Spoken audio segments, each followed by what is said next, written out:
Hi there, welcome back to Grammarsaurus and our new series, which I'm really excited about, Write with Grammarsaurus. In this series, we are going to look at the objectives in the Interim Framework for 2016, and I'm going to show you how you can absolutely ace that framework and how you can become an absolute master writer. So stay tuned. And today we are looking at characterising speech. Now, characterising speech can meet so many standards on the interim framework. That's why I've done this one before anything else.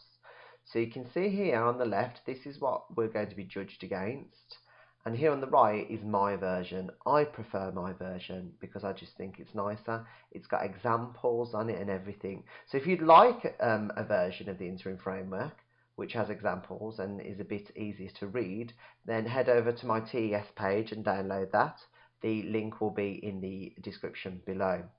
So, characterising speech will meet all of these objectives here. So, let's move forward. Now, this is my big secret. I didn't invent this. It came from a wonderful lady called Pauline Allen, and it really revolutionised how I teach speech in my class. Because 9 times out of 10, when we think of speech, we think of the S in East. The 66 speech, punctuation 99 says speak full stop. We think of the generic inverted commas around it. That's our speech. But speech is a lot more than that. And if you want to characterise somebody, if you want to give them emotions and actions and really develop a character, East is the best way to start that off. So, I have used a clip from Sleeping Beauty, and I'll put that in the link below as well. And in this clip, you'll see that she enters, this lady here, Maleficent, she enters the castle of King Stefan and his wife to the christening party of the new baby Aurora. And she wasn't invited because no one really likes her, she's a bit evil.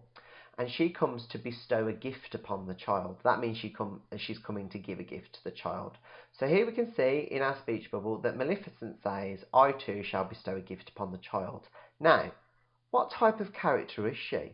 Is she horrible? Is she evil? Is she mean? Is she kind? Is she wonderful? If I just read that, personally, I think that she's quite a nice person. She's coming to give a gift to the child, but she's not. So this is why it's really important to characterise speech, so your reader knows the type of character they're dealing with. So first things first, we're just going to go over using inverted commas correctly. And I've got this little grid here, and it's the easiest way to teach it. So I always start with taking my actual speech here in a speech bubble. Now, if we pop the bubble with our little pin here, the words will fall down into our speech section of our grid here. So I'm going to put that in there. I too shall bestow a gift upon the child. Okay. Now, this grid is fantastic because it's got a little rhyme with it. Because sometimes we forget this little column here. And it really annoys me when this happens because it can really spoil something because you're not punctuating your speech correctly. So the punctuation column is really important. So this little rhyme to help you remember is 66. Speech punctuation 99 said speaker full stop. 66. Speech punctuation 99 said speaker full stop. The reason I emphasise punctuation is that so we don't forget it. So I'm going to put my inverted commas around the front here. I'm going to use my punctuation mark, and because I'm carrying on and she's not exclaiming, I'm going to use a comma. Then I'm going to close my speech marks here. And I'm actually going to put a strike through said, because we can think of an alternative for said. How did she say it? Maybe I too shall bestow a gift upon the child announced, because she's in front of a large crowd in the video, so she'd announce it. And who's the speaker? It is Maleficent. And don't forget your full stop there. So that's really simple. Look, I've taken my speech bubble and I've moved it down here. Okay, so that's the S done. That's a really easy one. Let's move on to the E. So S has gone, E. Now E stands for emotion. Okay? So let's think about the emotion the character uses when she's saying, I too shall bestow a gift upon the child. So here I have a little grid again to show I can add an emotion before this, or I can add an emotion after this. Now, you'll see it says adverbial, adverbial, and it actually is because here is my verb, announced, and I'm explaining how she said it. And when you explain how she announced, how she did the verb, you're creating an adverb or an adverbial. So, let's think about it. Maleficent, she's not a very nice person. So, when we speak about a character or we listen to a character, we want them to show us that they're a nasty person. So what would a nasty person do?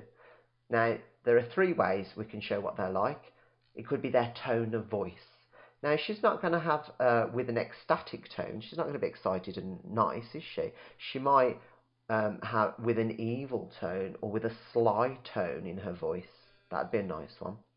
Here, what about eyes? Eyes give away a lot about a character. We could say with an evil look in her eyes, or with a sly stare in her eyes. And finally, a smile, maybe with a psychotic smile, or with a deranged smile. That tells us so much more about her straight away. If I said, I too shall bestow a gift upon the child, announced Maleficent, with a psychotic smile, is she going to give a gift that's nice?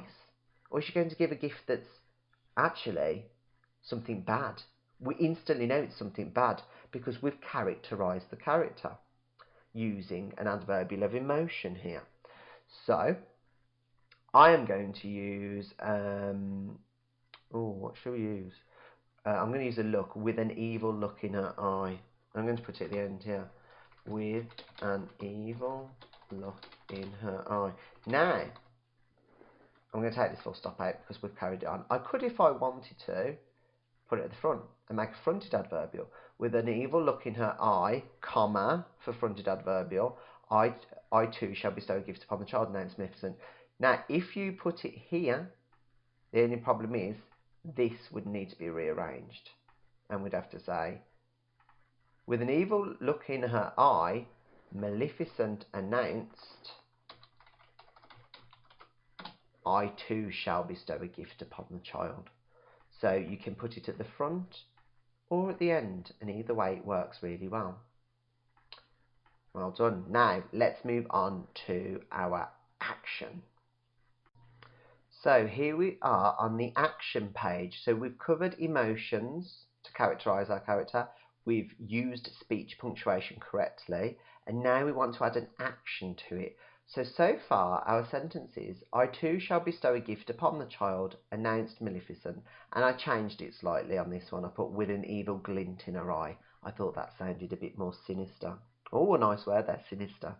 So I want to add an action on the front because I don't want to keep on adding on the end all the time. It sounds a bit daft if I do that. So I'm going to add something on the front. So let's think about the action. And when we think of action, we're thinking, well, what movement did she make?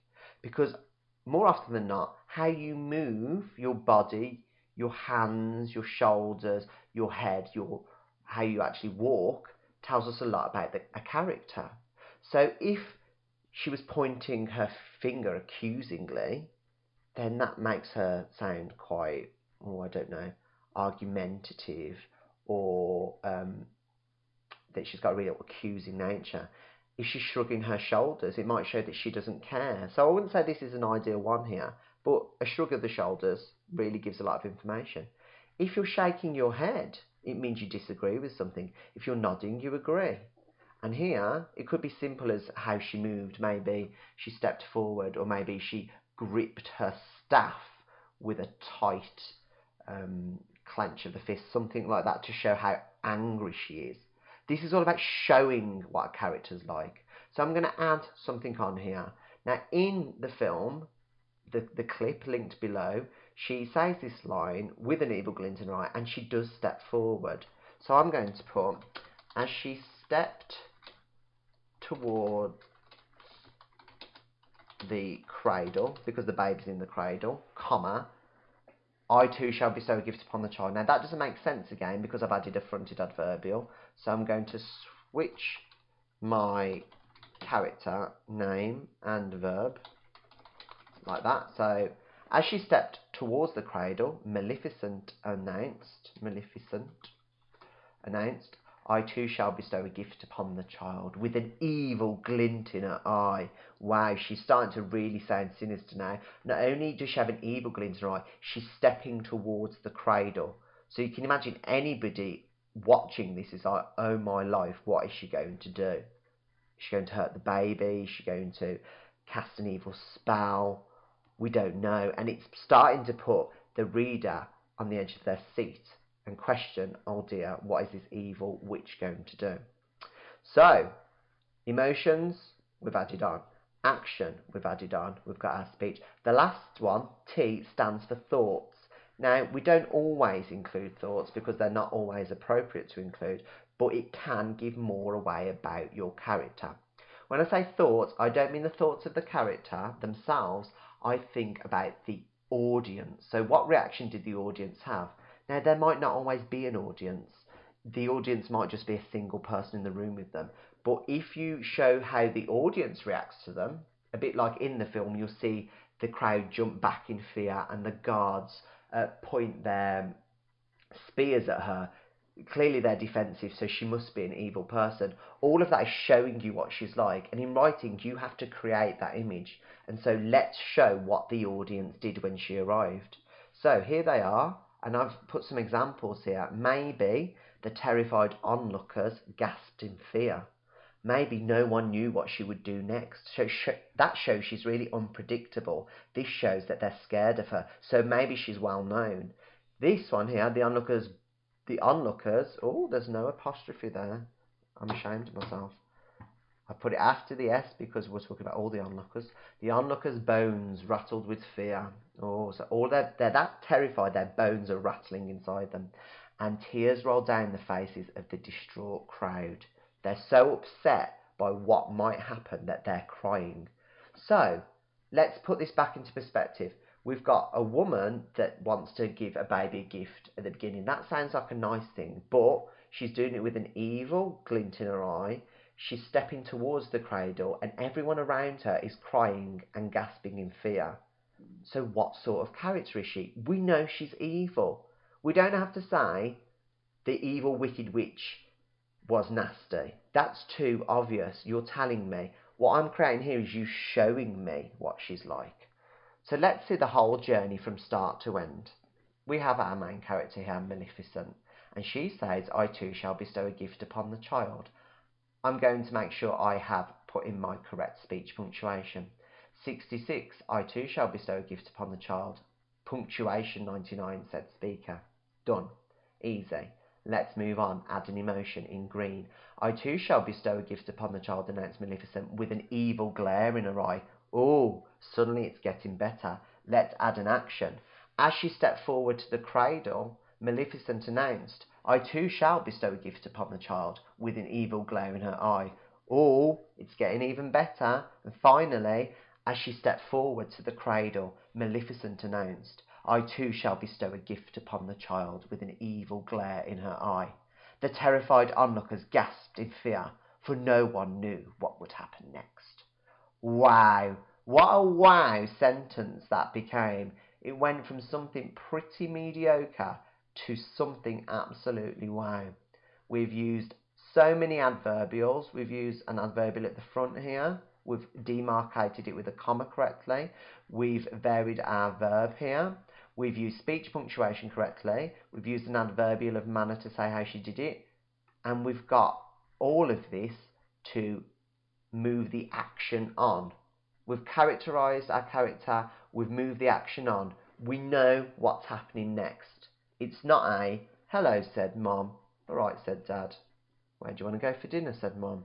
Oh, I don't know, said Dad. That's boring. Add something in.